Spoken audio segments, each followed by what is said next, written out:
एक समय की बात है। एक बंदर नदी के किनारे एक बेर के पेड़ पर रहता था। एक दिन उसने देखा कि एक मगरमच्छ पेड़ के नीचे आराम कर रहा है, जो भूखा और थका हुआ लग रहा था। बंदर को मगरमच्छ पर दया आई और उसने उसे कुछ बेर खाने के लिए दिए। मगरमच्छ बहुत आभारी हुआ और बंदर का धन्यवाद किया। उस दिन से वे दोनों दोस्त बन गए। बंदर हर रोज मगरमच्छ को बेर खिलाता था और एक दिन उसने मगरमच्छ को कुछ अतिरिक्त बेर दिए ताकि वह अपनी पत्नी को ले जा सके। मगरमच्छ की पत्नी को बेरों का स्वाद बहुत पसंद आया, लेकिन जल्द ही उसकी लालची और दुष्ट प्रकृति सामने आ गई।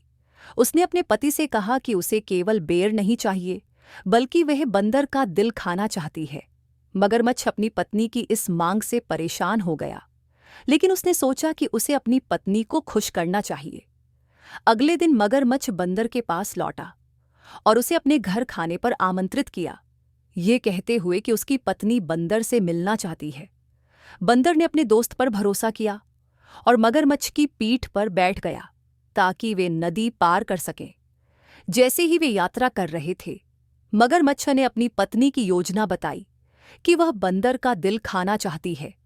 बंदर चौंक गया, लेकिन उसने खुद को बचाने के लिए तुरंत एक उपाय सोचा। उसने मगरमच्छ से कहा कि उसने अपना दिल बेर के पेड़ पर छोड़ दिया है और उन्हें उसे लेने के लिए वापस जाना होगा। मगरमच्छ ने बंदर की बात पर विश्वास किया और फिर से नदी के किनारे की ओर मुड़ गया।